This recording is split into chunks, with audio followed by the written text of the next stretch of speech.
ഈ പകലിൽ നമ്മെല്ലാവരെയും അനുഗ്രഹിക്കുകയും സഹായിക്കുകയും ചെയ്യുമാറാകട്ടെ. ദൈവവചനത്തിലേക്ക് നമ്മുടെ ശ്രദ്ധയെ നമുക്ക് വേഗത്തിൽ കൊണ്ടുവരാം. കർത്താവിൻ്റെ വചനം നമുക്ക് ഈ രാവിലെ സമയം അനുഗ്രഹമായി തിരിയുന്നതിനായിട്ട് പ്രാർത്ഥനയോടെ ദൈവാപാദത്തിൽ നമുക്ക് ഏവർക്കുമായിരിക്കാം. നമ്മൾ കഴിഞ്ഞ ആഴ്ചയിൽ കർത്താവായ യേശുക്രിസ്തുവിൻ്റെ ഗിരിപ്രഭാഷണത്തിൽ ദുഃഖിക്കുന്നവർ ഭാഗ്യവാന്മാർ, അവർക്ക് ആശ്വാസം ലഭിക്കും എന്നുള്ള തിരുവചന ഭാഗമാണ് ചിന്തിപ്പാനിടയായിട്ടുള്ളത്. അതിൻ്റെ ആ വാക്യത്തിൽ തന്നെ അടുത്ത ഒരു ഭാഗത്തേക്ക് വെള്ളിയാഴ്ച നമുക്ക് ചിന്തിപ്പാനിടയായിട്ടുള്ളൂ. വെള്ളിയാഴ്ച വന്ന പ്രിയപ്പെട്ടവരോട് തിരുവചന ഭാഗത്തിൻ്റെ അതേ വാക്യത്തിൽ തന്നെ മറ്റൊരു അനുഭവത്തിൽ നിന്നുകൊണ്ട് ഓർപ്പിക്കാൻ ഇടയായിത്തീർന്നു. അത് നമുക്ക് അനുഗ്രഹമായി എന്ന് ഞാൻ വിശ്വസിക്കുന്നു.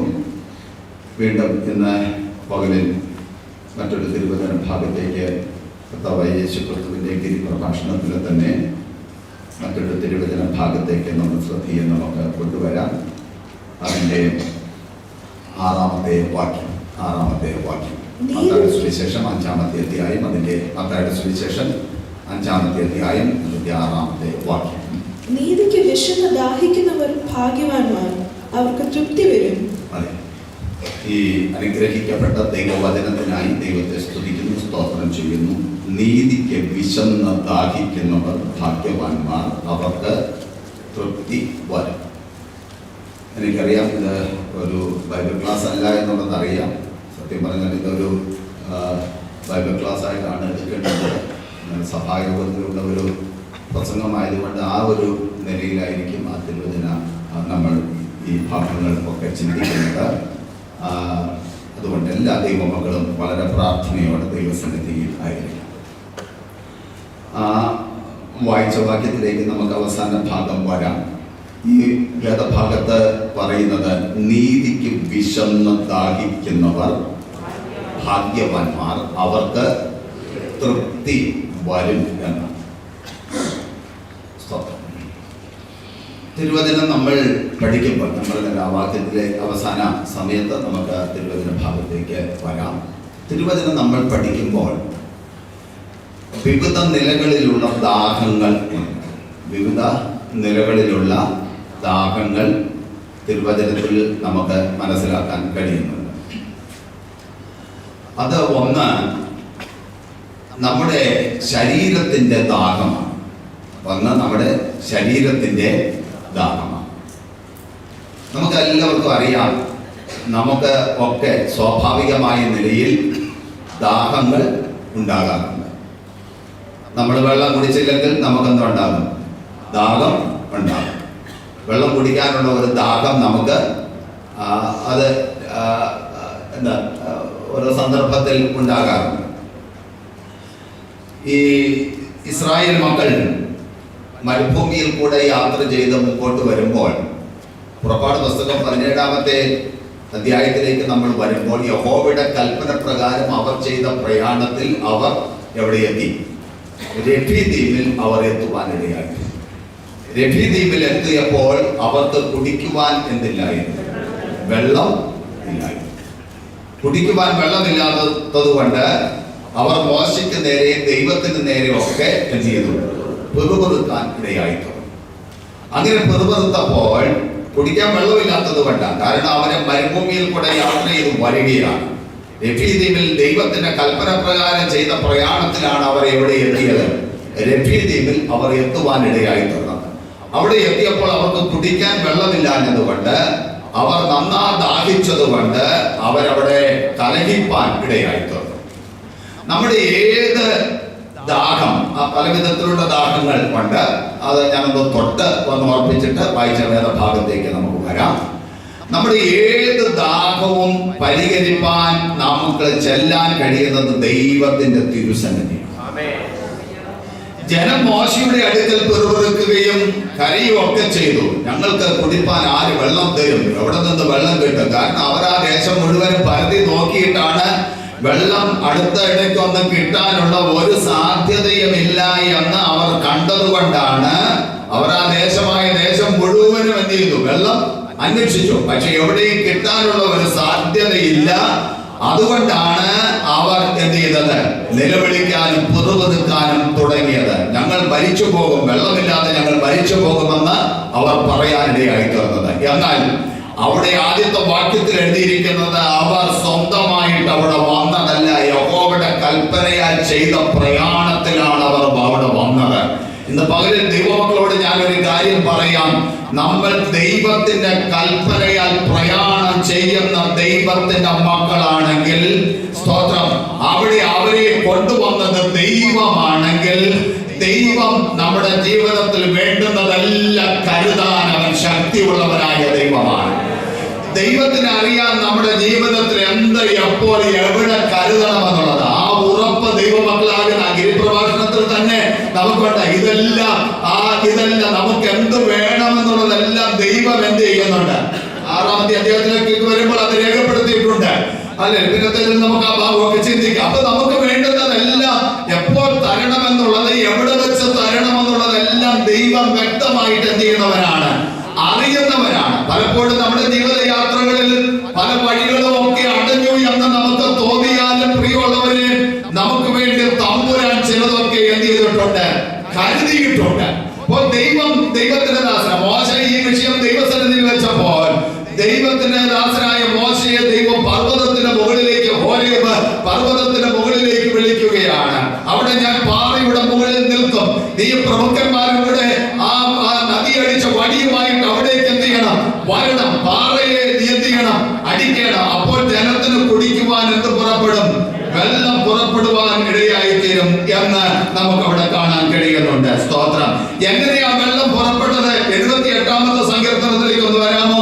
78-ാമത്തെ സങ്കീർത്തനം, അതിന്റെ 15-16 വാക്യങ്ങൾ വേഗത്തിൽ വായിക്കണം. 78-ാമത്തെ സങ്കീർത്തനം 15-16 വാക്യങ്ങൾ. മരുഭൂമിയിൽ പാറകളെ പിളർന്നു. ഓക്കെ, അവിടെ രേഖപ്പെടുത്തിയിരിക്കുന്ന അവൻ മരുഭൂമിയിൽ പാറകളെ എന്ത് ചെയ്തു, പിളർന്നു. അവിടെ എഴുതിയിരിക്കുന്ന പദപ്രയോഗം ബഹുവചനമാണ്, അല്ലേ? ഒരു പാറയല്ല മോശ ഒരു പാറയെ അടിച്ചത്. പക്ഷെ ഇവിടെ എഴുതിയിരിക്കുന്നത്, സങ്കീർത്തനക്കാരൻ ആ ഭാഗം പറയുമ്പോൾ, അവൻ മരുഭൂമിയിൽ പാറകളെ പിളർന്നു, ആഴികളാൽ എന്ന പോലെ അവർക്ക് ധാരാളം എന്ത് ചെയ്തു, കുടിപ്പാൻ കൊടുത്തു. എന്ന് പകലിൽ, പ്രിയമുള്ളവരെ, മോശ ഒരു പാറയെ അടിച്ചത്, ആ പാറ മാത്രമല്ല അന്ന് പിളർക്കപ്പെട്ടത്. അനേക പാറകൾ എന്ത് ചെയ്തു, അന്ന് പിളർക്കപ്പെടാനിടയായി തീർന്നു. അതവിടെ പറയും, അവൻ മരുഭൂമിയിൽ പാറകളെ എന്ത് ചെയ്തു, പിളർന്നു. എന്നിട്ട് വെള്ളം എങ്ങനെ പുറപ്പെട്ടത്? ആഴികളാൽ എന്ന പോലെ, വലിയ കടൽ പോലെ വെള്ളം പുറപ്പെടാൻ ഇടയായി തീർന്നു. രണ്ടാമതാം ഭാഗത്ത് രേഖപ്പെടുത്തിയിരിക്കുന്നത് 16-ാമത്തെ വാക്യത്തിൽ ഒഴുക്കുകളെ എന്ത് ചെയ്തു, പുറപ്പെടുവിച്ചു. മൂന്നാമത് രേഖപ്പെടുത്തിയിരിക്കുന്നത് വെള്ളം നദികളെ പോലെ എന്ത് ചെയ്തു, ഒഴുകി. ഹല്ലേലൂയ. 1 ആഴി പോലെ, 2 ഒഴുക്കുകൾ, 3 നദി പോലെ വെള്ളം എന്ത് ചെയ്തു, ഒഴുകാനിട. ഒരു തുള്ളി വെള്ളം പോലും ഇല്ലാതിരുന്ന ആ സ്ഥലത്ത് ഇന്ന് പകലിൽ എന്നെ കേൾക്കുന്ന ദൈവത്തിന്റെ മക്കളെ, ദൈവത്തിന്റെ കൽപ്പന പ്രകാരമാണ് അവർ പ്രയാണം ചെയ്ത് വന്നത് എങ്കിൽ വലിയ ആഴി പോലെ വെള്ളം തമ്പുരാൻ കരുതിയിരുന്നു. എവിടെയാ അത് കരുതിയത്? സ്തോത്രം. അതിനെക്കുറിച്ച് 114-ാം സങ്കീർത്തനം 8-ാമത്തെ വാക്യത്തിൽ ഇങ്ങനെയാണ് വായിക്കുന്നത്. 114-ാമത്തെ സങ്കീർത്തനം അതിന്റെ 8-ാമത്തെ വാക്യം, അവൻ പാറയെ ജലതടാകവും തീക്കല്ലിനെ നീരുറവും എന്ത് ചെയ്തിരുന്നു. പകലിൽ ഓരോ ദൈവമക്കളെ വാർത്തയുടെ എങ്ങനെയുള്ള പാറയാ പാറ? തീക്കല്ല് പോലെ അടിച്ചാൽ തീ അതിനകത്ത് പുറപ്പെട്ടു വരുന്നത്. എന്നാൽ തമ്പുരാൻ അതിന്റെ അകത്ത് ഒരു വലിയ കടല് കരുതിയിരുന്നെന്ന്. പുറമെ നോക്കുമ്പോൾ തീക്കല്ല് പോലെയുള്ള പാറയാണ് നിനക്ക് കാണാൻ കഴിയുന്നത്. പക്ഷെ അതിന്റെ അകത്ത് തന്റെ ജനത്തിനു വേണ്ടി, ഹല്ലേലൂയ, ആഴി പോലെ വലിയ സമുദ്രം പോലെ വെള്ളം അതിനകത്ത് തമ്പുരാൻ കരുതിയിരുന്നു. അവിടെ നിന്ന് ദൈവമക്കളോട് നമ്മുടെ ഉറപ്പിനും ധൈര്യത്തിനും വേണ്ടി ഒരു ദൂത് ഞാൻ ഓർപ്പിക്കാം. തീക്കല്ല് പോലെ കട്ടിയായ ചില വിഷയങ്ങൾ നമ്മുടെ ജീവിതത്തിൽ വരുമ്പോൾ, എന്റെ ദൈവമേ, ഈ തീക്കല്ല് പോലെയുള്ള കഠിനമായ വിഷയം എന്റെ ജീവിതത്തിൽ അനുവദിച്ചു എന്ന് നമുക്ക് തോന്നുന്ന അനുഭവങ്ങളുണ്ട്. പക്ഷേ അതിനകത്തും തമ്പുരാന്റെ വലിയ ആഴി പോലെയുള്ള കരുതൽ ഉണ്ട് എന്ന് പകൽവേള വിശ്വസിക്കുന്ന ദൈവത്തിന്റെ മകൾ ഒരുമിച്ചാണ് പുറപ്പെട്ടു വന്നു. അതിൽ നിന്ന് അവൻ കോരി കുടിച്ചു. അവന്റെ ദാഹം ഏത് ശാരീരിക ദാഹവും തീർക്കാൻ. ഇവിടെ ഒക്കെ ദൈവത്തിന്റെ കരുതലുകൾ പ്രിയമുള്ളവരെ നമ്മൾ മനസ്സിലാക്കേണ്ടത്. ഏത് ശാരീരിക ദാഹവും തീർക്കാൻ നമ്മുടെ കർത്താവിന് എന്ത് ചെയ്യും? കഴിയും. ഇസ്രായേൽ രാജാവും അതുപോലെ യഹൂദ രാജാവും ഏദോം രാജാവും കൂടെ ഒരിക്കൽ മോവാബ്യർക്കെതിരെ യുദ്ധത്തിന് വേണ്ടി പോകുന്ന ഒരു സന്ദർഭമുണ്ട്. 7 ദിവസം അവർ ഏദോം മരുഭൂമിയിൽ കൂടെ യാത്ര ചെയ്ത് പോകുന്ന സന്ദർഭത്തിൽ അവർക്കും അവരുടെ മൃഗവാഹനങ്ങൾക്കും കുടിക്കാൻ എന്തില്ലായിരുന്നു? വെള്ളമില്ലായിരുന്നു. വെള്ളമില്ലാഞ്ഞതുകൊണ്ട് അവരെല്ലാവരും കൂടെ അവിടെ ഒരു പ്രവാചകനുണ്ട്, ഏലീശ. ഏലിയാവിന്റെ കൈക്ക് വെള്ളമൊഴിച്ച ഏലീശ എന്ന് പറയുന്ന ഒരു പ്രവാചകന്റെ അടുക്കൽ അവരവിടെ ചെന്നു. അവിടെ ചെന്നപ്പോൾ പ്രവാചകൻ ഒരു ദൂത് പറഞ്ഞു, ഈ മരുഭൂമിയിൽ നിങ്ങൾ എന്ത് ചെയ്യണം? കുഴികൾ കുഴിക്കണം. നിങ്ങൾ കാറ്റ് കാണത്തില്ല, മഴയും എന്ത് ചെയ്യത്തില്ല, കാണുകയില്ല. എന്നാൽ നിങ്ങൾക്ക് കുടിക്കാൻ വെള്ളം പുറപ്പെടാനിടയായി തീരും. 7 ദിവസമായിട്ട് അവർക്ക് വെള്ളം കിട്ടാതെ അവർ യാത്ര ചെയ്യുകയാണ്. പക്ഷേ ഇന്ന് പകൽ വേളയിൽ എന്നെ കേൾക്കുന്ന ദൈവത്തിന്റെ മക്കളെ, പിറ്റേ ദിവസം പ്രഭാതത്തിൽ അവർ കുഴിയൊക്കെ കുഴിച്ചിട്ടിരിക്കുകയാ. പിറ്റേ ദിവസം പ്രഭാതത്തിൽ അവർ ചെന്ന് നോക്കുമ്പോൾ ഭോജനയാഗത്തിന്റെ സമയമായപ്പോൾ, പ്രഭാതയാഗത്തിന്റെ ആ സമയമായപ്പോൾ സംഭവിക്കുന്നത് വെള്ളം ഏതോ വഴിയായിട്ട് ഒഴുകി അവരുടെ കുഴികളിൽ വന്ന് നിറഞ്ഞ ഒരു സമുദ്രം പോലെ അത് അവരുടെ മുമ്പിൽ കിടക്കുകയാണ്. ഇന്ന് പകലിൽ ഒരു കാര്യം ദൈവമക്കൾ മനസ്സിലാക്കണം. ചില വർഷങ്ങൾക്ക് മുമ്പ് ഇസ്രായേൽ മക്കൾ ദൈവത്തിന്റെ ദാസനായ മോശയുടെ നേതൃത്വത്തിൽ അവിടെ യാത്ര ചെയ്ത് വന്നപ്പോൾ ഏതോ വഴിയായിട്ട് പോകാൻ അവർ അനുവാദം എന്ത് ചെയ്തു? ചോദിച്ചു. പക്ഷേ ഏതോ രാജാവ് അന്ന് എന്ത് കൊടുത്തില്ല? അനുവാദം കൊടുത്തില്ല. വീണ്ടും മോശ ആളുകളെ വിട്ടു പറയുന്നുണ്ട്, ഒരു തുള്ളി വെള്ളമെങ്കിലും നിങ്ങളുടെ കിണറ്റിൽ നിന്നോ എവിടെന്നെങ്കിലും ഞങ്ങൾ കുടിച്ചിട്ടുണ്ടെങ്കിൽ അതിന് ഞങ്ങൾ എന്ത് ചെയ്യാം? വില തരാം. പക്ഷേ ഏതോ രാജാവ് എന്ത് ചെയ്തില്ല? സമ്മതിച്ചില്ല. വാളും പരിചയം യുദ്ധായുധങ്ങളും ഒക്കെ ആയിട്ട് പടയാളിക്ക് വന്ന് അവർക്കെതിരെ യുദ്ധം ചെയ്യാനായിട്ട് വന്നു. മോശയും കൂട്ടരും വഴിമാറിപ്പോയി. എന്നാൽ ദീർഘവർഷങ്ങൾക്ക് മുമ്പ് ഒരു തുള്ളി വെള്ളം പോലും, കാൽനട പോലും അനുവദിക്കാത്ത അതേ ഏദോമിൽ നിന്ന് ദൈവത്തിന്റെ കരുണയാൽ വെള്ളം, ഹല്ലേലൂയ, ഇസ്രായേൽ രാജാവിനും അതുപോലെ യഹൂദ രാജാവിനും അവരോട് കൂടെയുള്ള സകലർക്കും പിടിക്കത്തക്ക നിലയിൽ ഏദോമിൽ നിന്ന് എന്റെ തമ്പുരാൻ വെള്ളം ഒഴുക്കിക്കൊണ്ട് വന്നെങ്കിൽ ഒരിക്കൽ മുടക്കി ഇടത്തു നിന്ന് ഹല്ലേലൂയ വെള്ളം തന്ന് സഹായിപ്പാൻ തക്കവണ്ണം എന്റെ ദൈവം ശക്തിയുള്ള ദൈവമാണ്. അന്ന് ഒരു തുള്ളി വെള്ളമെങ്കിലും കുടിച്ചെടുത്താൽ അത് യുദ്ധം ചെയ്യുമെന്ന് പറഞ്ഞ ഇടത്തു നിന്ന് എന്റെ തമ്പുരാൻ വിചാരിച്ചപ്പോൾ അവിടുന്ന് വലിയ ഒഴുക്ക് തന്നെ കൊണ്ടുവന്ന് തന്റെ ജനത്തിന്റെ ദാഹം തീർക്കാൻ ദൈവത്തിന് കരുണ തോന്നിയെങ്കിൽ എന്ന് പകൽവേളയിൽ നിന്നെ വിലക്കിയെടുത്ത് എന്റെ തമ്പുരാൻ നിനക്ക് വേണ്ടി പ്രവർത്തിക്കാൻ ശക്തിയുള്ളവനായ ദൈവമെന്ന് ഇന്ന് പകൽവേളയിൽ വിശ്വസിക്കുന്ന എല്ലാ ദൈവത്തിന്റെ മക്കളും ഒരുമിച്ചൊന്ന് ദൈവത്തിന് സ്തോത്രം ചെയ്ത് ദൈവത്തിന് മഹത്വം എടുക്കാം. അങ്ങനെ ഒട്ടനവധി ഉദാഹരണങ്ങൾ നമ്മുടെ ശാരീരിക ദാഹത്തെ കുറിച്ച് പ്രസ്താവിക്കാനുണ്ട്. ഹാഗറിനും അവരുടെ മകനും വേണ്ടി ഒരുക്കിയത് അങ്ങനെ ഒട്ടനവധി കാര്യങ്ങൾ പ്രസ്താവിക്കാനുണ്ട്. ഞാൻ ആ ഭാഗത്തേക്ക് പോകുന്നില്ല. അപ്പോൾ ഒന്ന് നമ്മുടെ ശാരീരിക ദാഹമുണ്ട്. ആ ദാഹം തീർക്കാൻ ആർക്ക് കഴിയും? അത് പാറയെ പിളർക്കണമെങ്കിൽ തമ്പുരാൻ പാറയെ പിളർക്കും. കുഴി വെട്ടണമെങ്കിൽ അവൻ കുഴി വെട്ടും. കുഴി തുറക്കണമെങ്കിൽ അവൻ കുഴി തുറക്കും. ഒഴുക്ക് കൊണ്ടുവരണമെങ്കിൽ അവൻ ഒഴുക്ക് കൊണ്ടുവരും. പകലുകളിൽ എത്ര ദൈവമക്കൾ വിശ്വസിക്കുന്നുണ്ട് നമ്മുടെ ഏത് ശാരീരിക ദാഹവും തീർക്കാൻ നമ്മുടെ കർത്താവ് മതിയായ ദൈവം.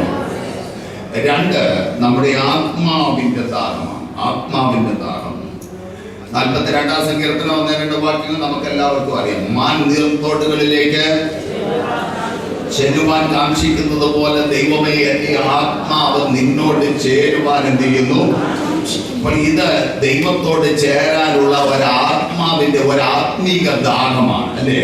ദൈവത്തെ കാണാനുള്ള ഒരാത്മീക ദാഹം. അതുകൊണ്ട് 63-ാം സങ്കീർത്തനം, ആ വാക്യങ്ങളൊക്കെ സമയമില്ലാത്തതുകൊണ്ട് പെട്ടെന്ന് അങ്ങ് പറഞ്ഞു വിടുകയാണ്. വിവരിക്കേണ്ടത് 63-ാം സങ്കീർത്തനം 1-ാമത്തെ വാക്യം. ദൈവമേ, 63-ന്റെ 1, 63-ന്റെ പെട്ടെന്ന് വാക്യം എടുക്കണം. ദൈവമേ നീ എന്റെ ദൈവം, അതികാലത്തെ ഞാൻ നിന്നെ അന്വേഷിക്കും. വെള്ളമില്ലാതെ ഉണങ്ങി വരണ്ട ദേശത്ത് എന്റെ ഉള്ളം നിനക്കായി എന്ത് ചെയ്യുന്നു?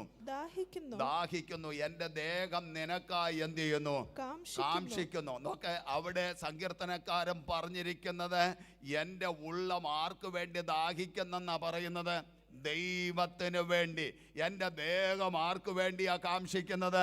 ദൈവത്തിന് വേണ്ടി. എന്ന് പറഞ്ഞാൽ ഏതൊരു ഭക്തനും ജീവിതത്തിൽ ഒരാത്മീക ദാഹമുണ്ടാകണം. ഒരാത്മീക ദാഹം നമ്മുടെ ജീവിതത്തിൽ ഉണ്ടാകണം. ദൈവത്തിന് വേണ്ടി ഉള്ള വരുന്നത് തന്നെ. ഇതുവരെ നമ്മുടെ അല്ലെങ്കിൽ വെള്ളം കൂടി തമ്പുരാൻ മുട്ടിച്ചിട്ടില്ലല്ലോ. ഇതുവരെ നമ്മുടെ ആഹാരത്തിന് ദൈവം മുട്ടുവരുത്തിയിട്ടില്ലല്ലോ. അത് വേണ്ടുന്നതെല്ലാം തന്ന് നമ്മെ ഇന്നും ജീവനോടെ കർത്താവ് പരിപാലിക്കുന്നെങ്കിൽ, നാളെയും നമുക്ക് ജീവൻ ഉണ്ടെങ്കിൽ തന്ന് സഹായിക്കാൻ കർത്താവ് ശക്തിയുള്ള ദൈവമാണ്. എന്നാൽ അത് അനുഭവിക്കുമ്പോൾ തന്നെ നമ്മുടെ അകത്തൊരു ആത്മീയ ദാഹം ഉണ്ടാകണം. ദൈവത്തിന് വേണ്ടിയുള്ള ഒരു ദാഹം നമ്മുടെ ജീവിതത്തിൽ ഉണ്ടാകണം. അതാ പറയുക, നീർത്തോടുകളിലേക്ക് ചെല്ലാൻ കാക്ഷിക്കുന്ന പോലെ ദൈവമേ എന്റെ ആത്മാവ് ആരോട് ചേരാൻ കാക്ഷിക്കുന്നു? ദൈവത്തോട് ചേരാം എന്ന് പറഞ്ഞാൽ ആത്മീക വിഷയത്തിൽ നമുക്കൊരു താല്പര്യമുണ്ടാകണം. ആത്മീയ കൂട്ടായ്മകളിൽ താല്പര്യമുണ്ടാകണം. എപ്പോഴൊക്കെ ദൈവസന്നിധിയിൽ ചെല്ലാൻ കഴിയുമോ അപ്പോഴൊക്കെ ദൈവസന്നിധിയിലേക്ക് ചെല്ലാനുള്ള ഒരു വലിയ വാഞ്ചയുണ്ടാകണം. ഇവിടെ 63-ാമത് സങ്കീർത്തനത്തിൽ ദൈവമേ നീ എന്റെ ദൈവം, അധികാലത്തെ ഞാൻ നിന്നെ എതിരെയും അന്വേഷിക്കും. വെള്ളമില്ലാതെ മുടങ്ങി വരേണ്ട ദേശത്ത്, അല്ലെ, വെള്ളമില്ലാതെ മുടങ്ങി വരേണ്ട ദേശത്ത് അവൻ വെള്ളത്തിന് വേണ്ടി പോവുകയല്ല ചെയ്യുന്നത്. അവിടെയും അവന്റെ ദാഹം എന്ന് പറയുന്നത് എന്റെ ഉള്ളം നിനക്കായി, ഹല്ലേലൂയ, എന്റെ ദേഹം നിനക്കായിട്ട് എന്ത് ചെയ്യുന്നു? പ്രിയമുള്ളവരെ, ഒന്നുമില്ലെങ്കിൽ നമ്മുടെ ജീവിതത്തിൽ ഒരു ആത്മീക വാഞ്ച ഉണ്ടാകണം. ദൈവത്തിന് വേണ്ടിയുള്ള ഒരു വാഞ്ച, ദൈവത്തെ കാണാനുള്ള ഒരു വാഞ്ച. അങ്ങനെയെങ്കിൽ ആ ദൈവത്തെ നമ്മുടെ ജീവിതത്തിൽ കാണാനുള്ള ദൈവിക വിഷയത്തിൽ ഒരു വാഞ്ച ഉണ്ടെങ്കിൽ നമ്മുടെ ഏത് വിഷയത്തിലും എന്റെ ദൈവം ഇടപെടാൻ ശക്തിയുള്ള ദൈവമാണ്. അതുകൊണ്ടാണ് 143-ാം സങ്കീർത്തനം 6-ാമത്തെ വാക്യത്തിൽ പറയുന്നത്, വരണ്ട നിലം പോലെ എന്റെ പ്രാണൻ. 143-ന്റെ 6-ാമത്തെ വാക്യം. ഹല്ലേലൂയ. ഞാൻ എന്റെ കൈകളെ നിങ്ങളിലേക്ക് മലർത്തുന്നു. വരണ്ട നിലം പോലെ എന്റെ പ്രാണൻ നിനക്കായി ദാഹിക്കുന്നു. ഒരു വരണ്ട നിലം വെള്ളത്തിന് വേണ്ടി ദാഹിക്കുന്നത് പോലെ ഇവിടെ വരണ്ട നിലം പോലെ എന്റെ പ്രാണൻ ആർക്ക് വേണ്ടി ദാഹിക്കുന്ന? ദൈവിക വിഷയങ്ങൾക്ക് വേണ്ടിയുള്ള ഒരു ദാഹം നമ്മുടെ ജീവിതത്തിൽ ഉണ്ടാകണം. ദൈവത്തെ കണ്ടാൽ മാത്രമേ നമ്മുടെ ആ ദാഹം എന്ത് ചെയ്യത്തുള്ളൂ? തീരുകയുള്ളൂ. അതുകൊണ്ട് നമുക്കൊക്കെ എത്രയൊക്കെ തിരക്കുകൾ ഉണ്ടെങ്കിലും, എത്രയൊക്കെ ജോലിപ്പാടുകളൊക്കെ ഉണ്ടെങ്കിലും, എത്രയൊക്കെ കാര്യങ്ങളൊക്കെ ഉണ്ടെങ്കിലും നമ്മുടെ ജീവിതത്തിൽ പലരും ദൈവത്തെ അന്വേഷിക്കാൻ ഓടി വരുന്നത് ആത്മീക ദാഹമുള്ളത് കൊണ്ട്. എന്നാൽ ഒരു കൂട്ടം ആളുകളുണ്ട്, എത്രയൊക്കെ സമയം കിട്ടിയാലും അവര് ഭൗതികതയുടെ പുറകിൽ മാത്രം നടക്കുന്നവരാ. ഞായറാഴ്ച ഒരു ചടങ്ങിന് വേണ്ടി മാത്രം വന്ന് ദൈവത്തെ ആരാധിക്കുന്നവരാണ്. എന്നാൽ ആത്മീക ദാഹമുണ്ടെങ്കിൽ നമ്മുടെ ജീവിതത്തിൽ എപ്പോഴൊക്കെ ദൈവസന്നിധിയിൽ ചെല്ലാൻ അവസരം ലഭിക്കുമോ അപ്പോഴൊക്കെ ദൈവസന്നിധിയിൽ ചെല്ലാനുള്ള ഒരു വാഞ്ച നമ്മുടെ ജീവിതത്തിൽ ഉണ്ടാകും. ഗൾഫ് രാജ്യങ്ങളൊക്കെ മരുഭൂമിയിൽ ജോലി ചെയ്യുന്ന പ്രിയപ്പെട്ടവര്, ഹല്ലേലൂയ, പ്രതിസന്ധികളൊക്കെ അനുഭവിക്കുന്നവര്, അവരൊരു അല്പസമയം കിട്ടിയാലും ദൈവത്തിന്റെ തിരുസന്നിധിയിൽ ചെന്ന് ആരാധിച്ച മുഴങ്കാലിൽ ഇരുന്ന് ആരാധിക്കുന്നത് ഞാൻ കണ്ടിട്ടുണ്ട്. അവരുടെ ജീവിതത്തിൽ അവർ ക്യാമ്പുകളിലൊക്കെ പാർക്കുന്നത് ഒത്തിരി പ്രതിസന്ധികളുണ്ട്. നാടും വീടും മുഴുവൊക്കെ വിട്ട് അവർ അന്യദേശത്ത് അവരായിരിക്കുകയാണ്. പക്ഷേ ഒരു ആത്മീയ കൂട്ടായ്മകളിൽ അവർ വാഞ്ചയോടെ പകൽ മുഴുവനും പണിയെടുത്ത് ക്ഷീണിച്ചു വരുന്നവരാണെങ്കിൽ വൈകുന്നേരങ്ങളിലുള്ള ആത്മീയ കൂട്ടായ്മകളിൽ അവർ സജീവമായി പങ്കെടുക്കും. എന്തുകൊണ്ട്? ദൈവത്തെ കുറിച്ചുള്ള ചിന്ത. എന്നാൽ പലപ്പോഴും നമുക്ക് അവസരങ്ങൾ ലഭിക്കുമ്പോഴും അത് മാറ്റിവെച്ചിട്ട് നമ്മുടെ ഭൗതിക കാര്യങ്ങൾക്ക് മറ്റു പലതിനു വേണ്ടി നമ്മൾ സമയം ചെലവഴിക്കുമ്പോൾ ഒരു കാര്യം ഓർക്കണം, ദൈവമക്കളെ, നമുക്കൊരു ആത്മീക വാഞ്ച ഉണ്ടാകണം. ഹല്ലേലൂയ. അത് ദൈവത്തിന്റെ സന്നിധിയിൽ ചെന്നാലേ നമ്മുടെ ആത്മീയ വാഞ്ചയ്ക്ക് പരിഹാരം ലഭിക്കുകയുള്ളൂ. മൂന്നാമത്തെ ദാഹം എന്ന് പറയുന്നത് തിരുവചനത്തിന് വേണ്ടിയുള്ള ദാഹമാണ്. തിരുവചനത്തിന് വേണ്ടിയുള്ള ദാഹം. യെശയ്യാ പ്രവചനം 55-ന്റെ 1-2 വാക്യങ്ങൾ ഒന്ന് വായിക്കാം. യെശയ്യാ പ്രവചനം 55-ന്റെ 1-2. അല്ലയോ ദാഹിക്കുന്ന ഏവരും ദ്രവ്യമില്ലാത്തവരുമായുള്ളവരെ വെള്ളത്തിന് വരുവീൻ. വന്നു വാങ്ങി തിന്നുവീൻ. അവിടെ വാങ്ങി കുടിക്കുവീൻ എന്നാ പറയുന്നത്, അല്ലേ? വിരോധാഭാസമാണ്. വെള്ളം ആരും വാങ്ങി തിന്നാൻ പറയുന്നില്ല. ഇവിടെ പറയുന്നത് അല്ലയോ ദാഹിക്കുന്ന ഏവരും ദ്രവ്യമില്ലാത്തവർ. ഇതിന് പണമൊന്നും ചെലവാക്കണ്ട. ദ്രവ്യമില്ലാത്തവരുമായുള്ളവരെ വെള്ളത്തിന് വരുവിൻ, വന്ന് വാങ്ങി എന്ത് ചെയ്യുവിൻ. അടുത്ത വാക്യോട് വായിച്ചേ. നിങ്ങൾ വന്ന് ദ്രവ്യവും രണ്ടാമത്തെ വാക്യം. അപ്പമല്ലാത്തതിന് ദ്രവ്യവും തൃപ്തി വരാത്തതിന് നിങ്ങളുടെ പ്രയത്നഫലവും ചെലവിടുന്നത് എന്തിന്? അപ്പമല്ലാത്തതിന് നിങ്ങളുടെ ദ്രവ്യം, തൃപ്തി വരാത്തതിന് നിങ്ങളുടെ പ്രയത്നഫലവും ചെലവിടുന്നത് എന്തിന്? എന്നിട്ട് അടുത്ത വാക്ക് പറയുന്നത് ശ്രദ്ധിച്ചോണം. എന്റെ വാക്ക് ശ്രദ്ധിച്ച് കേട്ട നന്മ എന്ന് പറഞ്ഞാൽ ദൈവവചനത്തിന് വേണ്ടിയുള്ള ഒരു ദാഹത്തെ കുറിച്ചാണ് ഇവിടെ പറയുന്നത്. അതുകൊണ്ട് ആമോസ് പ്രവചനം 8-ാമത്തെ അധ്യായം 11-ാമത്തെ വാക്യത്തിൽ നമുക്ക് എല്ലാവർക്കും ആ വാക്യം അറിയാം. അപ്പത്തിനായിട്ടുള്ള വിശപ്പല്ല, വെള്ളത്തിനായിട്ടുള്ള ദാഹവുമല്ല, ദൈവവചനങ്ങളെ കേൾക്കേണ്ടതിനുള്ള വിശപ്പ് തന്നെ. ഓക്കെ, അപ്പത്തിനായിട്ടുള്ള വിശപ്പല്ല നമുക്കുണ്ടാകേണ്ടത്, വെള്ളത്തിനായിട്ടുള്ള ദാഹവുമല്ല, യഹോവയുടെ വചനങ്ങളെ കേൾക്കേണ്ടതിനുള്ള വിശപ്പ് തന്നെ ഞാൻ ദേശത്തേക്ക് അയക്കും. അപ്പോൾ നമ്മുടെ ജീവിതത്തിൽ ദൈവവചനത്തിനു വേണ്ടിയുള്ള ഒരു ദാഹമുണ്ടായിരിക്കണം. സ്തോത്രം, ഹല്ലേലൂയ. ദൈവത്തിന്റെ വചനം നമ്മൾ കേൾക്കാനും ദൈവത്തിന്റെ വചനം വായിക്കാനും ദൈവത്തിന്റെ വചനം കണ്ടെത്തി ഭക്ഷിക്കാനും. അതുകൊണ്ട് യിരെമ്യാവ് പറയുന്നത് 15-ാമത്തെ അധ്യായം 16-ാമത്തെ വാക്യത്തിൽ, ഞാൻ നിന്റെ വചനങ്ങളെ എന്ത് ചെയ്തിരിക്കുന്നു? കണ്ടെത്തി. യിരെമ്യാവ് 15:16, ഞാൻ നിന്റെ വചനങ്ങളെ കണ്ടെത്തി എന്ത് ചെയ്തിരിക്കുന്നു? ഭക്ഷിച്ചിരിക്കുന്നു. നിന്റെ വചനങ്ങൾ എനിക്ക് സന്തോഷവും. ശ്രദ്ധിച്ച്, ഞാൻ നിന്റെ വചനങ്ങളെ എന്ത് ചെയ്തിരിക്കുന്നു? കണ്ടെത്തി ഭക്ഷിച്ചിരിക്കുന്നു. നിന്റെ വചനങ്ങൾ എനിക്ക് സന്തോഷവും എന്റെ ഹൃദയത്തിന് ആനന്ദവുമായി. സൈന്യങ്ങളുടെ ദൈവമായ യഹോവേ, നിന്റെ നാമം എനിക്ക് വിളിക്കപ്പെട്ടിരിക്കുന്നവരോ. അപ്പോൾ ദൈവവചനത്തിന് വേണ്ടിയുള്ള ഒരു വലിയ ദാഹം നമ്മുടെ ജീവിതത്തിൽ ഉണ്ടാകണം. വചനം കേൾക്കാൻ, വചനം വായിക്കാൻ, വചനം ഭക്ഷിക്കാൻ ഒക്കെ ഉള്ളതായ താല്പര്യം നമുക്കുണ്ടാകണം. അതുകൊണ്ടാണ് യെഹെസ്കേലും അതുപോലെ യോഹന്നാനും ഒക്കെ വചനം കണ്ടെത്തി ഭക്ഷിക്കുകയും വചനം ഭക്ഷിക്കുകയും ഒക്കെ ചെയ്ത കാര്യത്തെ കുറിച്ച് തിരുവചനത്തിൽ രേഖപ്പെടുത്തിയിട്ടുണ്ട്. അപ്പോൾ വചനത്തിന് വേണ്ടിയുള്ള ഒരു ദാഹം. എല്ലാത്തിനും പരിഹാരം കർത്താവിന്റെ സന്നിധിയാണ്. നമ്മുടെ ശാരീരിക ദാഹമുണ്ട്, അത് കർത്താവ് നമുക്ക് തരാൻ ശക്തിയുള്ളവനായ ദൈവമാണ്. നമ്മുടെ ആത്മീക ദാഹമുണ്ട്, ദൈവത്തിലേക്ക് ചേരാനുള്ള, ദൈവത്തിന്റെ അടുക്കിലേക്ക് ചെല്ലാനുള്ള ദാഹം. 3, വചനത്തിന് വേണ്ടിയുള്ള ദാഹം. ഇതെല്ലാം നമുക്ക് തിരുവചനത്തിൽ മനസ്സിലാക്കാൻ കഴിയുന്നുണ്ട്. 4-മതായിട്ട് എല്ലാവരും പ്രാർത്ഥനയോടെ, 4-മതായിട്ട് നമുക്ക് എല്ലാവർക്കും അറിവുള്ള വാക്യമാണ് യോഹന്നാന്റെ സുവിശേഷം 7-ാമത്തെ അധ്യായം 37-ാമത്തെ വാക്യം. 7-37-38 വാക്യം. ഉത്സവത്തിന്റെ മഹാദിനമായ ഒടുക്കത്തെ നാളിൽ യേശു നിന്നുകൊണ്ട് ദാഹിക്കുന്നവനെല്ലാം എന്റെ അടുക്കൽ വന്ന് കുടിക്കട്ടെ. എന്നിൽ വിശ്വസിക്കുന്നവന്റെ ഉള്ളിൽ നിന്ന് തിരുവെടുത്തു പറയുന്നത് പോലെ ജീവജലത്തിന്റെ നദികൾ എന്ത് ചെയ്യും? ഒഴുകും. ഇവിടെ ശ്രദ്ധിച്ചേ, ദാഹിക്കുന്നവനെല്ലാം ആരുടെ അടുക്കൽ വരട്ടെ?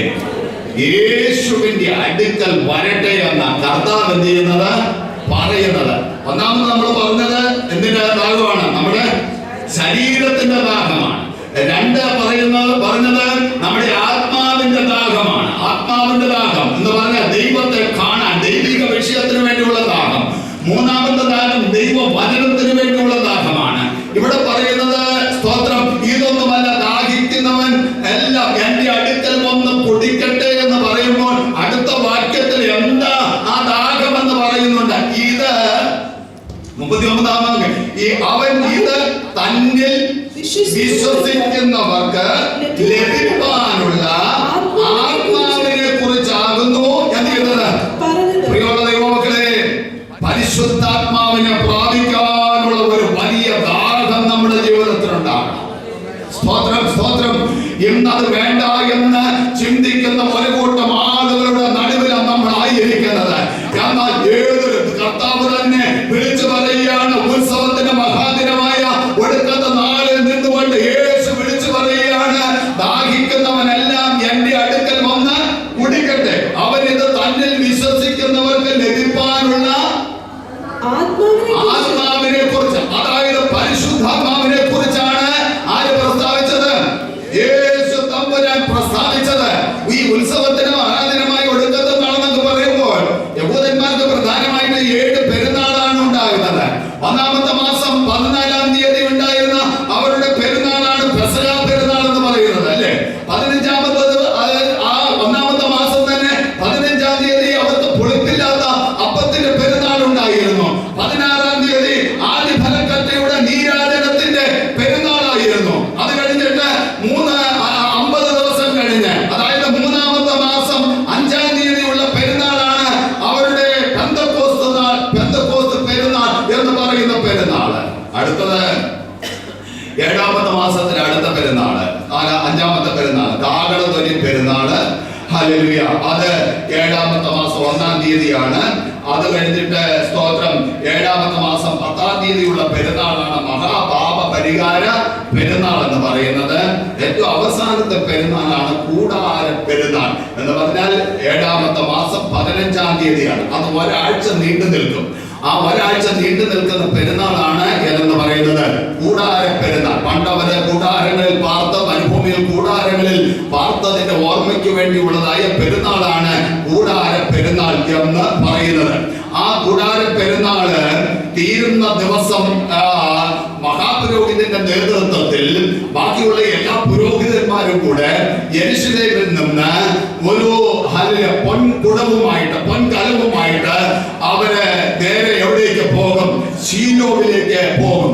ശീലോവിലെ ആ കുളത്തിലേക്ക്, കുളത്തിലേക്ക് അവർ ചെന്ന് മഹാപുരോഹിതൻ ആ കുളത്തിൽ ഇറങ്ങി അവിടെ നിന്ന് ഒരു പാത്രത്തിൽ വെള്ളം നിറച്ച് എടുത്ത് അത് യെരൂശലേം ദൈവാലയത്തിലേക്ക് കൊണ്ടുവരും. അത് പോവുകയും വരികയും ചെയ്യുന്ന സന്ദർഭത്തിൽ അവര് 111-ാമത്തെ സങ്കീർത്തനം മുതൽ 118-ാമത്തെ സങ്കീർത്തനം വരെ അവർ പാടിക്കൊണ്ട് പോവുകയും വരികയും ചെയ്യുന്ന ഹല്ലേൽ സങ്കീർത്തനമെന്ന് അതിന് പറയുന്നത്. ഹല്ലേൽ സങ്കീർത്തനമെന്ന് ആ സങ്കീർത്തനങ്ങൾ പാടിക്കൊണ്ടാണ് 111 മുതൽ 118 വരെയുള്ളതായ സങ്കീർത്തനങ്ങൾ അങ്ങോട്ട് പോകുമ്പോഴും ഇങ്ങോട്ട് വരുമ്പോഴും അവരെ പാടിക്കൊണ്ട് പോകുന്നത്. അങ്ങനെ പോയി ആ യെരൂശലേം ദേവാലയത്തിൽ നിന്ന് മഹാപുരോഹിതന്റെ നേതൃത്വത്തിൽ പുറപ്പെട്ട് ശിലോവാകുളത്തിൽ ചെന്ന് അവിടെ നിന്ന് വെള്ളം കോരി മഹാപുരോഹിതൻ കൊണ്ടുവന്ന് അവിടെയുള്ള യാഗപീഠത്തിന്റെ ചുവട്ടിൽ അത് ഒഴിക്കും. സ്തോത്രം. ഇത് കാണുവാനായിട്ട് സകല യഹൂദന്മാരായ ആളുകളും വിവിധ ഇടങ്ങളിൽ നിന്ന് വന്ന് അവരെല്ലാവരും അവിടെ നിറഞ്ഞിരിക്കുക. യെരൂശലേം ദൈവാലയത്തിന്റെ അങ്കണത്തിൽ അവരെല്ലാവരും നിറഞ്ഞു നിൽക്കുകയാണ്. രാവിലെ മുതൽ ഉച്ചവരെയും അവര് കാത്തു നിൽക്കുകയാണ് ഈ ഒരു ചടങ്ങ് കാണാൻ. അത് അവസാനിക്കുന്ന സന്ദർഭത്തിൽ അവരുടെ ഒരു വർഷത്തെ പെരുന്നാൾ അവസാനിക്കുന്നത്. ജനമെല്ലാം ദാഹിച്ചു വരണ്ടു നിൽക്കുകയാണ്.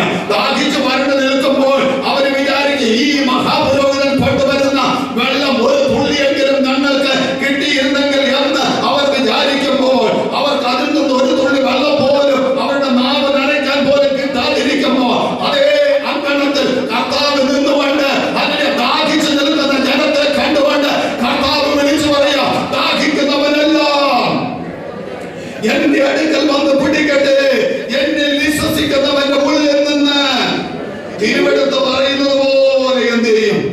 ജീവജലത്തിന്റെ നദികൾ ഒഴുകും. ദൈവത്തിന്റെ സ്തോത്രം. അതിനെക്കുറിച്ച് യെശയ്യാപ്രവചനം 12-3-4 വാക്യങ്ങൾ വേഗത്തിൽ വായിക്കാമോ? യെശയ്യാപ്രവചനം 12-3-4 വാക്യങ്ങൾ. അതുകൊണ്ട് നിങ്ങൾ സന്തോഷത്തോടെ രക്ഷയുടെ ഉറവുകളിൽ നിന്ന് എന്ത് ചെയ്യും? വെള്ളം കോരും. അടുത്ത വാക്യം. യഹോവയ്ക്ക് സ്തോത്രം ചെയ്യ്, അവന്റെ നാമത്തെ വിളിച്ചപേക്ഷിപ്പീൻ, ജാതികളുടെ ഇടയിൽ അവന്റെ പ്രവൃത്തികളെ അറിയിപ്പീൻ. പ്രിയമുള്ള ദൈവത്തിന്റെ മക്കളെ, രക്ഷയുടെ ഉറവിൽ നിന്ന് നമ്മുടെ കർത്താവായ യേശു ക്രിസ്തു നമ്മുടെ രക്ഷകനാണ്. അവന്റെ ഉറവിൽ നിന്ന് പുറപ്പെടുന്നതായ വെള്ളം അത് നമ്മുടെ ജീവിതത്തിൽ ആത്മീക വളർച്ചയ്ക്ക് കാരണമാണ്. ദൈവത്തിന്റെ സ്തോത്രം. ഹല്ലേലൂയ. അതുകൊണ്ട് 44-3-ാമത്തെ വാക്യത്തിൽ പറഞ്ഞു, ദാഹിച്ചിരിക്കുന്നിടത്ത് ഞാൻ വെള്ളവും വരണ്ട നിലത്ത് നീരൊഴുക്കുകളും എന്ത് ചെയ്യും? പകരും. നിന്റെ സന്തതി മേലും എന്റെ ആത്മാവിനെയും നിന്റെ സന്താനത്തിന്മേൽ എന്റെ അനുഗ്രഹത്തെയും എന്ത് ചെയ്യും? പകരും. ദൈവത്തിന്റെ സ്തോത്രം. പ്രിയമുള്ള ദൈവമക്കളെ, ആത്മാവിനെ പ്രാപിക്കാനുള്ള ഒരു വലിയ ദാഹം ഉണ്ടാകണം. സ്തോത്രം, സ്തോത്രം, സ്തോത്രം. പകലുകളിൽ അത്ര പേർക്ക് അത് പ്രാപിക്കണമെന്നുള്ള ആഗ്രഹമുണ്ട്. അത് ആഗ്രഹമില്ലാത്ത ആരും. ഹല്ലേലൂയ. അതുകൊണ്ട് പണ്ടൊക്കെ നമ്മുടെയൊക്കെ ഹല്ലേലൂയ കാലഘട്ടത്തിൽ നമ്മൾ എത്രയോ ദിവസം അതിനുവേണ്ടി ഉപവസിച്ച് പ്രാർത്ഥിച്ച ദൈവത്തിന്റെ പരിശുദ്ധാത്മാവിനെ പ്രാപിച്ചിട്ടുള്ളത്. ജീവിതത്തിലെ കുറവുകൾ ഏറ്റുപറഞ്ഞ് എവിടെയെങ്കിലുമൊക്കെ തെറ്റുണ്ട് കുറവുണ്ടെങ്കിൽ, എവിടെയൊക്കെ കുറവുണ്ടെങ്കിൽ അതൊക്കെ ഏറ്റുപറഞ്ഞ് ഒരു വിശുദ്ധീകരണം പ്രാപിച്ച് ദൈവമേ നിന്റെ ആത്മാവിനാൽ എന്നെ നിറയ്ക്കണമേ എന്ന് പറഞ്ഞ് കാത്തിരുന്ന ഒരു തലമുറ ഉണ്ടായിരുന്നു. എന്നാൽ ഒരു പുതുതലമുറ വന്നപ്പോൾ പരിശുദ്ധാത്മാവ് എന്തെന്നറിയത്തില്ല, ആത്മാഭിഷേകം എന്തെന്നറിയത്തില്ല, അതെങ്ങനെ പ്രാപിക്കണമെന്ന് അറിയത്തില്ല, അത് പ്രാപിച്ചാലുള്ള ഗുണ എന്താണെന്നറിയത്തില്ല. അങ്ങനെ ഒരു തലമുറ ഇന്ന് വന്നെത്തിയിരിക്കുമ്പോൾ അതിന് താഴത്തുള്ള ദൈവത്തിന്റെ മക്കളോട്, കുഞ്ഞുങ്ങളോട് ഞാൻ പറയാം, ഇന്ന് പകൽവേളയിൽ ആ ആത്മാവിനെ പ്രാപിക്കാൻ ദൈവത്തിന്റെ മക്കളാകുന്ന നമ്മളെല്ലാവരും തയ്യാറാകണം. അതിനുവേണ്ടി എത്ര ദിവസം കാത്തിരിക്കണമോ, അതിനുവേണ്ടി എത്ര ഉപവസിക്കണമോ, അതിനുവേണ്ടി എത്ര പ്രാർത്ഥിക്കണമോ അത് പ്രാർത്ഥിക്കാൻ തയ്യാറാകണം. ജീവിതത്തിൽ വിശുദ്ധി പാലിച്ച് ജീവിതത്തിൽ ക്രമീകരണം വരേണ്ടുന്ന എല്ലാ മേഖലകളിലും ക്രമീകരണങ്ങൾ വന്നുകൊണ്ട് ഈ ദിവസങ്ങൾ ആത്മാവിനെ പ്രാപിക്കാൻ. Hallelujah, hallelujah. അതിനുള്ള ഒരു വാഞ്ച നമ്മുടെ ജീവിതത്തിൽ ഉണ്ടാകട്ടെ. അതിനുള്ള ഒരു വാഞ്ച നമ്മുടെ ജീവിതത്തിൽ ഉണ്ടാകണം. ജീവിതത്തിൽ ബാക്കിയുള്ളതെല്ലാം ഇവിടെ കൊണ്ട് അവസാനിക്കുന്നതാ പ്രിയമുള്ളവരെ.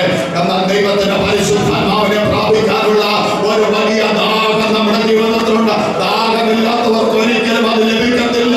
പണ്ടൊക്കെ പന്യാഹലിൽ പരിശുദ്ധാത്മാവിന്റെ അഭിഷേകം പ്രാപിച്ചില്ലെങ്കിൽ എന്തോ ഒരു കുറവെന്ന് ചിന്തിച്ച ഒരു കാലഘട്ടം ഉണ്ടായിരുന്നു. എന്നാൽ ഇന്നത് പ്രാപിക്കാത്തത് ഭാഷനായി മാറിയിരിക്കുന്ന ഒരു കാലഘട്ടത്തിലേക്ക് വന്നിരിക്കുമ്പോൾ ദൈവമക്കളെ ആത്മാവിന്റെ പരിശുദ്ധാത്മാവിന്റെ പ്രാധാന്യത എന്താണെന്ന് തിരിച്ചറിഞ്ഞ് നമ്മുടെ സകല സത്യത്തിന് വഴി നടത്തുന്ന ദൈവത്തിന്റെ പരിശുദ്ധാത്മാവ് പാപത്തെക്കുറിച്ച് ബോധം വരുത്തുന്ന, നീതിയെക്കുറിച്ച് ബോധം വരുത്തുന്ന, ന്യായവിധിയെക്കുറിച്ച് ബോധം വരുത്തുന്ന, ആരും ഉപദേശിക്കാതെ നിന്നെ ഉപദേശിക്കുന്ന ദൈവത്തിന്റെ പരിശുദ്ധാത്മാവ്. ഹല്ലേലൂയ. ദേവനെ ആത്മാവ് പ്രാപിച്ചാൽ അവൻ ഉപദേശിക്കണ്ട, അവൻ ഉപദേശിക്കണ്ട, ആരും ഉപദേശിക്കണ്ട, നിന്നെ ഉപദേശിച്ച് നടത്താൻ കഴിയുന്നവൻ ആത്മാവ് നിന്നെ അകത്തുണ്ടെങ്കിൽ. Hallelujah, hallelujah, hallelujah, hallelujah, hallelujah. ഇന്നത്തെ പോകണമെന്നും ഇന്നത്തെ പോകണ്ടായെന്നും ഇന്നത്തെ കുടിക്കണമെന്നും ഇന്നത്തെ കുടിക്കണ്ടായെന്നും ഇന്നത്തെ ചെയ്യണമെന്നും ഇന്നത്തെ ചെയ്യണമെന്നും നിന്നെ അകത്തിരുന്ന് നിലയ്ക്കുന്ന ഒരാത്മാവുണ്ട്. Hallelujah, hallelujah, hallelujah. ഹല്ലേലൂയ. ഇതിനെ എടുക്കരുത്. എന്ന പകൽവേളയിൽ ദൈവത്തിന്റെ മക്കൾ എല്ലാവരും ആത്മാവിന്റെ അഭിഷേകത്താൽ നിറയപ്പെടുക. ഒരു വലിയ വാഞ്ച ദൈവസഭയ്ക്കകത്തുണ്ടാകട്ടെ. Hallelujah, hallelujah, hallelujah. ഒരിക്കൽ ഞങ്ങള് നിലമ്പൂരിന് പോകുന്ന സമയത്ത് ഷൊർണൂർ, ഞാൻ ഒരിക്കൽ ഇവിടെ പറഞ്ഞതാണ് എന്റെ ചിന്ത. ഷൊർണൂരെത്തിയപ്പോൾ ആ സംഭാരം വെക്കുന്ന ആള്, മോരും വെള്ളം വെക്കുന്ന ആള്, കവറിനകത്ത് അല്ലെ മിൽമ കവർ പോലെ അതിനകത്ത് മിൽമയുടെ മോരും വെള്ളം വെക്കുന്ന ആളുകൾ ഒരു ബക്കറ്റിനകത്ത് ഐസൊക്കെ ഇട്ട് ഇങ്ങനെ കവറ് സംഭാരം കൊണ്ടുവരികയാണ്. എന്നിട്ട് ഇങ്ങനെ വിളിച്ച സംഭാരം സംഭാരം സംഭാരം എന്ന് വിളിച്ചു വരും. അവസാനം ആരും മേടിക്കാത്ത ഒരിടത്ത് കൊണ്ടുവന്ന് വെച്ചിട്ട് അദ്ദേഹം പറഞ്ഞത് ഞാൻ ഇപ്പോഴും ഓർക്കും. കുറെ വർഷങ്ങൾക്ക് മുമ്പ് അത് കേട്ടത്. അദ്ദേഹം പറഞ്ഞപ്പോഴും ഓരോരുത്തൻ എന്താകില്ലല്ലോ എന്ന് പറയാൻ ഓരോരുത്തൻ എന്താകില്ലല്ലോ. ആരും അദ്ദേഹത്തിന്റെ കയ്യിൽ മേടിക്കുന്നില്ല. അദ്ദേഹം സംഭാരം സംഭാരം എന്ന് പറഞ്ഞ ഈ ബക്കറ്റ് തൂക്കിക്കൊണ്ട് നടക്കുക. ഇന്ന് പകൽവേള ദാഹമുണ്ടെങ്കിൽ വാങ്ങി പിടിക്കും, ദാഹമുണ്ടെങ്കിൽ വാങ്ങി പിടിക്കും, ദാഹമുണ്ടെങ്കിൽ വാങ്ങി പിടിക്കും. ചുമ്മാതെ വന്നിരുന്നിട്ട് പോകാതെ, കയ്യും കെട്ടിയിരുന്നിട്ട് പോകാതെ, പിതാക്കന്മാരെ നമ്മുടെ മക്കൾക്ക് നമ്മളൊരു മാതൃകയായിരിക്കണം. നമ്മൾ ആത്മാവിൽ ആരാധിച്ചാൽ നമ്മുടെ തലമുറകളുടെ ആത്മാവിൽ ആരാധിക്കുക. നമ്മൾ ദൈവത്തെ സ്തുതിക്കുന്നവരും ദൈവിക വിഷയത്തില് ആത്മാവിൽ ആരാധിക്കുന്നവരാണെങ്കിൽ നമ്മുടെ തലമുറയ്ക്കും ആ ഒരു വലിയ ഭാഗ്യമുണ്ടാകും.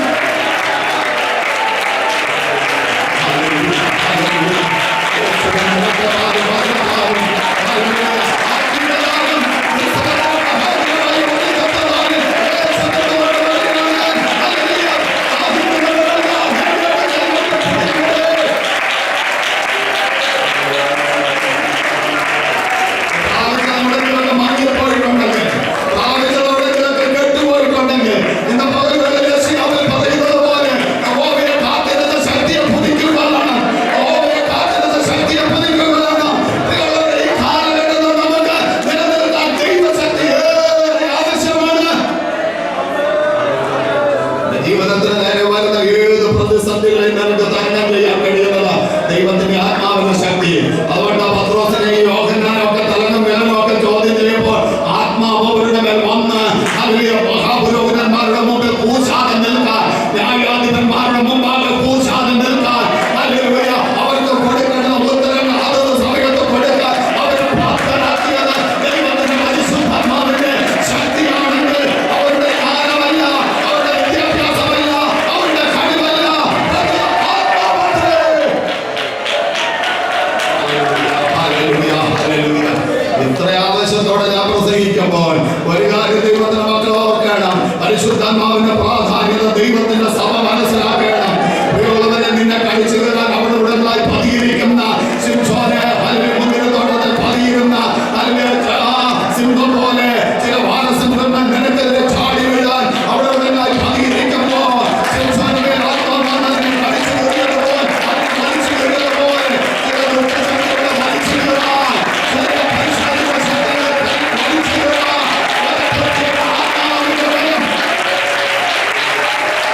22:17 വാക്യത്തിൽ പറയുന്ന 22 അവസാന ഭാഗങ്ങളെ 22 വെളിപ്പാട് 22:17 വാക്യം വരിക എന്ന് ആത്മാവും മണവാട്ടിയും പറയുന്നു. ആരാ മണവാട്ടി? ആത്മാവ് പറയോ വാ വാ വാ. മണവാട്ടി ആരാ? ഹല്ലേലൂയ. കൃപയാൽ രക്ഷിക്കപ്പെട്ട ദൈവത്തെ കർത്താവിന്റെ മണവാട്ടിയായി തീർന്നു. കേൾക്കുന്നവനും വരിക എന്ന് പറയട്ടെ. ദാഹിക്കുന്നവർ വരട്ടെ, ഇച്ഛിക്കുന്നവർ ജീവജല സൗജന്യമായി തന്നിരട്ടെ. ഒരു കൂട്ടം ആളുകളെ ആത്മാവ് ആഹ്വാനം ചെയ്യുക. കൃപ പ്രാപിച്ച ദൈവത്തിന്റെ മക്കളായ മണവാട്ടി സഭയെ ആഹ്വാനം ചെയ്യുക. വാ വാ വാ. അതിൽ വന്ന് ജീവജലത്തിന് സൗജന്യമായി കുടിക്കട്ടെ. ഇതിനൊരു വിലയും കൊടുക്കേണ്ട ആത്മാവിന്റെ ശക്തി ദൈവത്തിന്റെ മക്കൾ പ്രാപിക്കണം. അതിനുള്ള ഒരു വലിയ വാഞ്ച, അതിനുള്ള ഒരു വലിയ താല്പര്യം ഉണ്ടാകണം.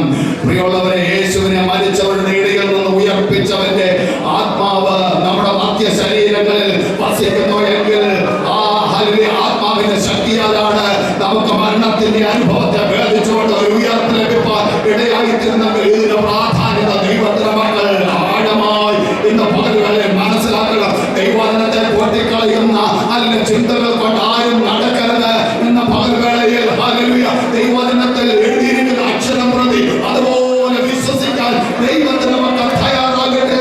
ആത്മാവിന്റെ അഭിഷേകത്തിന് വേണ്ടിയുള്ള ഒരു വലിയ വാഞ്ച. ഒന്ന്, നമ്മുടെ ശരീരത്തിന്റെ ദാഹമുണ്ട്. രണ്ട്, ഹല്ലേലൂയ, നമ്മുടെ ആത്മീയ എന്ന് പറഞ്ഞാൽ ദൈവത്തോട് ചേരാനുള്ള ഒരു വലിയ വാഞ്ച. മൂന്നാമത്തെ ദാഹം എന്ന് പറയുന്നത് തിരുവചനത്തിന് വേണ്ടിയുള്ള ദാഹമാണ്. നാലാമത്തെ ദാഹമാണ് നമ്മുടെ പരിശുദ്ധ ദൈവത്തിന്റെ കർത്താവിന്റെ പരിശുദ്ധാത്മാവിനെ. കർത്താവിന്റെ ശിഷ്യന്മാർക്ക് പോലും 10 ദിവസം കാത്തിരുന്നിട്ടാണ് ഇത് ഈ സംഭവം കിട്ടിയതെന്നേ. സ്തോത്രം. പറഞ്ഞാൽ അവരൊന്നും മോശക്കാരൊന്നും അല്ലായിരുന്നു, കർത്താവിനോട് കൂടെ നടന്നവരായിരുന്നു. അവർക്ക് പോലും 10 ദിവസം കാത്തിരുന്നിട്ടാണ് ഈ സംഭവം കിട്ടിയതെങ്കിൽ പ്രിയമുള്ളവരെ, എത്ര ദിവസം അതിനു വേണ്ടി കാത്തിരിക്കണമെങ്കിൽ കാത്തിരിക്കാൻ ദൈവത്തിന് മക്കൾ തയ്യാറാകണം. കാത്തിരുന്ന കണ്ണുനീരോടെ ദൈവസന്നിധിയിൽ കുറവുകളൊക്കെ ഏറ്റുപറഞ്ഞ് പ്രാർത്ഥിച്ചാൽ നിശ്ചയമായിട്ടും തന്റെ അഭിഷേകത്താൽ തന്റെ ആത്മാവിനാൽ ദൈവത്തെ നിറയ്ക്കും. അതിന് യാതൊരു സംശയമില്ല. ദൈവത്തിന്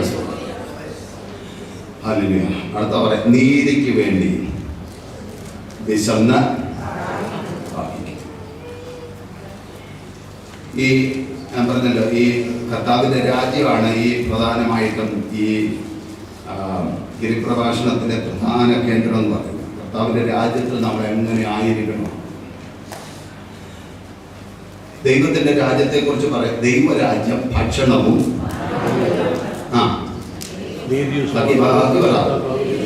നീതിയും സമാധാനവും പരിശുദ്ധാത്മാവിലുള്ള സന്തോഷവും അത്രേ. അപ്പം ദൈവത്തിന്റെ രാജ്യത്തിനകത്ത് അത് ഭക്ഷണമല്ല, പാനീയവും അല്ല, പിന്നെന്താണ്? നീതിയും സമാധാനം. അവിടെയുണ്ട് കേട്ടോ പരിശുദ്ധാത്മാവിന്റെ ആ സന്തോഷം. ആത്മാവില്ലാതെ എങ്ങനെ, പരിശുദ്ധാത്മാവില്ലാതെ എങ്ങനെ സന്തോഷിക്കാൻ പറ്റുന്നത്? അപ്പൊ നീതി ഉണ്ടാകും. ആ ദൈവരാജ്യത്തിനകത്ത് എന്തുണ്ട്?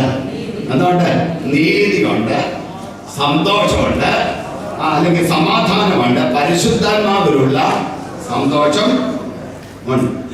അതുകൊണ്ടാണ് ഈ മത്തായിയുടെ സുവിശേഷം തന്നെ 6:33 നമ്മൾ വായിക്കും. മുമ്പേ അവന്റെ രാജ്യവും നീതിയും എന്ത് ചെയ്യണം?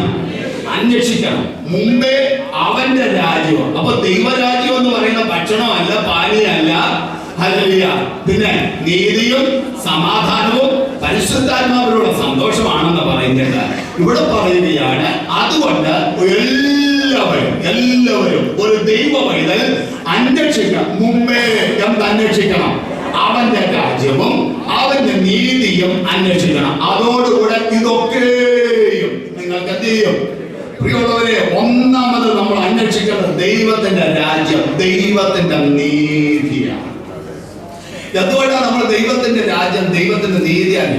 നമ്മുടെ കർത്താവ് അവൻ നീതിമാനായ കർത്താവാണ്. പീലാത്തോസ് വിസ്തരിക്കുന്ന സമയത്ത് അവസാനം ഈ നീതിമാന്റെ രക്തത്തിൽ എനിക്കത്തില്ല. നമ്മുടെ കർത്താവ് എങ്ങനെയുള്ളവനാണ്? നീതിമാനാണ്. അപ്പൊ അപ്പൊ വാസ്തവമായി നീതിമാനായിരുന്നു എന്നൊക്കെ പറയുന്നു അല്ലെ. 45-ാം സങ്കീർത്തനം 6-ാമത്തെ വാക്യം നമുക്കറിയാം. അവന്റെ ചെങ്കോൽ, അവന്റെ ചെങ്കോൽ, ദൈവമേ നിന്റെ സിംഹാസനം എന്നേക്കുള്ളത്, നിന്റെ രാജത്വത്തിന്റെ ചെങ്കോൽ നീതിയുള്ള ചെങ്കോൽ ആകുന്നു. അപ്പോൾ നമ്മുടെ കർത്താവിന്റെ ചെങ്കോൽ എങ്ങനെയുള്ളതാ? അനീതിയുള്ളതല്ല, അതെങ്ങനെയുള്ളതാണ്? നീതിയുള്ള ചെങ്കോലാണ്. അടുത്ത വാക്യത്തിൽ പറയാം, അവൻ ദുഷ്ടതയെ, അവൻ നീതിയെ ഇഷ്ടപ്പെട്ട് ദുഷ്ടതയെ എന്ത് ചെയ്യുന്നു? അപ്പോൾ നമ്മുടെ കർത്താവിനെ കുറിച്ച് അവിടെ പ്രവചനാത്മാവ് പറഞ്ഞിരിക്കുന്നത്, അവൻ നീതിയെ ഇഷ്ടപ്പെട്ട് ദുഷ്ടതയെ എന്ത് ചെയ്യുന്നു? അനീതിയുള്ളവർ ലോകത്തിലെ പ്രിയമുള്ളവരെ നമ്മൾ ജീവിക്കുന്നത് അവിടെ നമ്മുടെ കർത്താവ്. ഇതിന് വിശദീകരിച്ച് പറയാം, ഇതിന് രണ്ട് ചിന്തകളുണ്ട്. സ്തോത്രം. ഒന്ന്, നമ്മൾ നീതീകരിക്കപ്പെടാൻ വേണ്ടിയുള്ളതായ ഒന്ന് കാര്യവും, നീതീകരിക്കപ്പെട്ടവരുടെ നീതിയെ കുറിച്ച് ഇവിടെ പറയുന്നത്. സ്തോത്രം. നമ്മളെല്ലാവരും കൃപയാൽ യേശുവിനാൽ എന്ത് ചെയ്തവരാണ്? നീതീകരിക്കപ്പെട്ടവരാണ്. ആ നീതീകരിക്കപ്പെട്ട പ്രിയപ്പെട്ടവര് നമ്മുടെ കർത്താവ് നീതിമാനാകുന്നത് പോലെ നമ്മൾ എന്ത് ചെയ്യണം? അവന്റെ, അതുകൊണ്ട് അവിടെ പറയുന്ന അവന്റെ ചെങ്കോൽ നീതിയുള്ള ചെങ്കോലാകുന്നു. അവൻ നീതിയെ ഇഷ്ടപ്പെട്ട ദുഷ്ടതയെ എന്ത് ചെയ്യുന്നു? അപ്പോൾ അവന്റെ രാജത്വത്തിലെ അംഗങ്ങളാകുന്ന നമ്മളെല്ലാവരും ഏതിനെ ഇഷ്ടപ്പെടുന്നവരായിരിക്കണം? നീതിയെ ഇഷ്ടപ്പെടുന്നവരായിരിക്കണം. ദുഷ്ടതയെ എന്ത് ചെയ്യുന്നവരായിരിക്കണം? ദ്വേഷിക്കുന്നവരും ആയിരിക്കണം. ഇത് പറയുമ്പോൾ ഒരു കാര്യം ഓർക്കണം, ഇത് നമ്മുടെ ജീവിതത്തിൽ ഈ നീതി എന്നൊക്കെ പറയുമ്പോൾ നമ്മുടെ ജീവിതത്തിലുണ്ട്. ഇത് ഞാനെല്ലാം ഇത് കണക്ട് ചെയ്ത്, ഞാൻ ചുമ്മാതൊന്നുമല്ല ആദ്യമേ ഇത്രയും കാര്യങ്ങൾ പറഞ്ഞത്.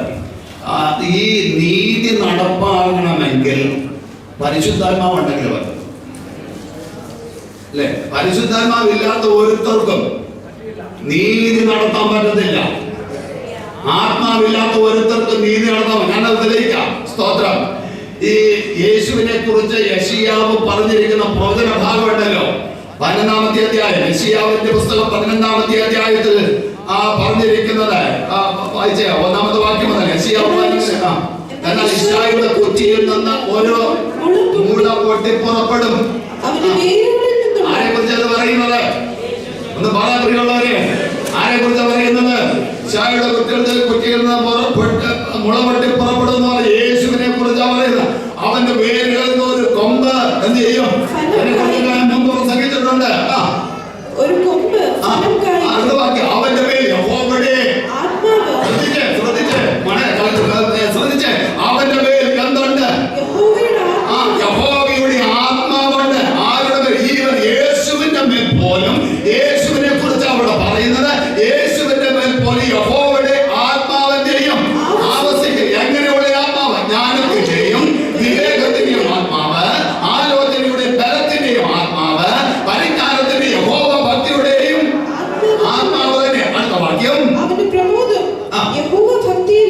ശ്രദ്ധിക്കണേ. അപ്പോൾ യേശു ഇശായുടെ കുറ്റിയിൽ നിന്ന് പുറപ്പെട്ട മുള ആരാണ്? യേശു. ആ യേശുവിന് മേൽ എന്തുണ്ടായിരുന്നു? യഹോവയുടെ, എല്ലാവരും കൂടെ തന്നെ, യഹോവയുടെ എന്തുണ്ടായിരുന്നു?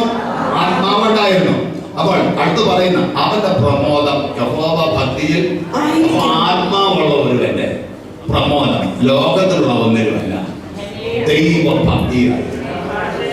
അടുത്ത വാക്യം എല്ലാവരും, അവൻ കണ്ണുകൊണ്ട് കാണുന്നത് പോലെ ന്യായപാലനം എന്ത് ചെയ്യത്തില്ല. നമ്മളൊക്കെ കണ്ണുകൊണ്ട് കാണുന്ന പോലൊക്കെ ചെയ്യും.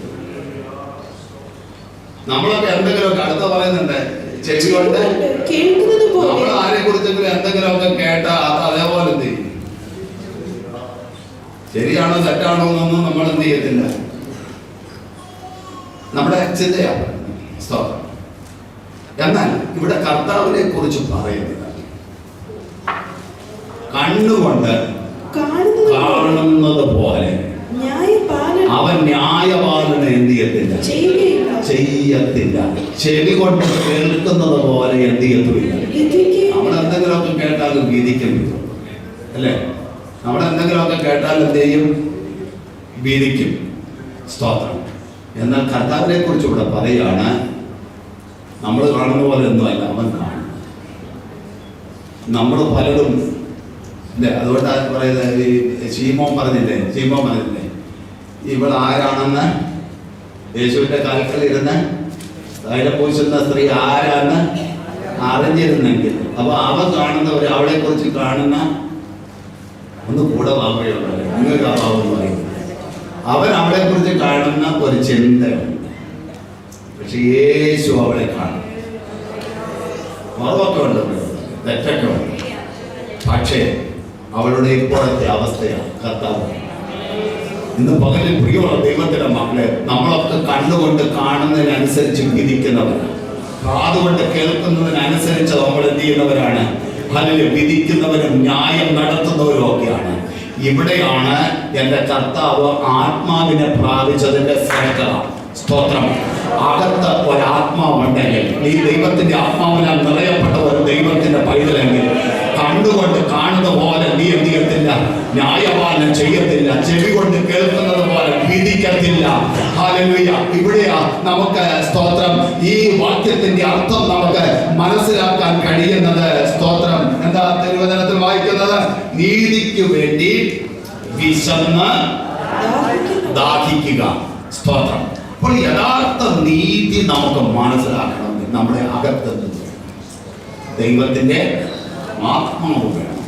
ആത്മാവുണ്ടെങ്കിൽ ഉള്ളതുപോലെ ഗ്രഹിപ്പാട്ടൊക്കെ വേണം ഇടയായി തീരും. ദൈവത്തിന് സ്തോത്രം. ഹല്ലേലൂയ. അതുകൊണ്ട് ഒത്തിരി ഭാഗങ്ങളൊക്കെ ഓർപ്പിക്കാണ്ട് ഈ സ്തോത്ര സമയത്തിനായി എങ്കിലും ഞാൻ 1-2 മിനിറ്റ് കൊണ്ട് നിർത്താം. ഈ വിശ്വാസ തീരുമാനങ്ങളുടെയൊക്കെ പട്ടിക പറയുമ്പോൾ 15-ാമത്തെ അഭിപ്രായം 15-ാമത്തെ വിശ്വാസത്താൽ നീതി നടന്നു, അല്ലെ? ഒരു കൂട്ടം ആളുകളെ കുറിച്ച് പറയാണ്, വിശ്വാസത്താൽ എന്ത് ചെയ്തു? നീതി നടന്നു. ഈ ലോകത്തിൽ നമ്മൾ ജീവിക്കുമ്പോൾ നീതി നടത്തുന്നവർക്ക് നീതിയുടെ കിരീടം പ്രാപിക്കാൻ കഴിയും. സ്തോത്രം. അതുകൊണ്ട് വെളിപ്പാട് പുസ്തകം, അനീതി ചെയ്യുന്നവൻ ഇനിയും എന്ത് ചെയ്യട്ടെ? അനീതി ചെയ്യട്ടെ. അടുപ്പുള്ളവൻ ഇനിയും അടുക്കാകട്ടെ. നീതിമാൻ ഇനിയും എന്ത് ചെയ്യട്ടെ? നീതി ചെയ്യട്ടെ. വിശുദ്ധൻ ഇനിയും തന്നെ എന്ത് ചെയ്യട്ടെ? വിശുദ്ധീകരിക്കട്ടെ. ഇതാ ഞാൻ വേഗം വരുന്നു, ഓരോരുത്തരും അവനവന്റെ പ്രവർത്തിക്ക് തക്കവണ്ണം പ്രതിഫലം കൊടുക്കാൻ പ്രതിഫലന്മാരുടെ പക്കലുണ്ട്.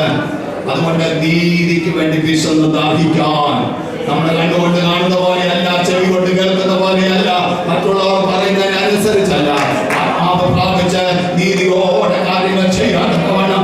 ദൈവം നമുക്ക് കൃപ ചെയ്യട്ടെ. നീതിക്ക് വേണ്ടിയുള്ള ഒരു വിശപ്പ്, നീതിക്ക് വേണ്ടിയുള്ള ഒരു വലിയ ദാഹം നമ്മുടെ ജീവിതത്തിൽ ഇന്ന് പകൽവേളയിൽ ഉദിക്കാനിടയായി തീരട്ടെ. നീതിയോടെ കാര്യങ്ങൾ ചെയ്യാൻ, അനീതിയുള്ള ലോകത്തിൽ പലരും പണം വാങ്ങിയും അല്ലെങ്കിൽ സ്വാധീനം ഉപയോഗിച്ചും ഒക്കെ നീതി നടത്താതിരിക്കുമ്പോൾ ഇന്ന് പകൽവേളയിൽ നീതിയോടെ കാര്യങ്ങൾ ചെയ്യാൻ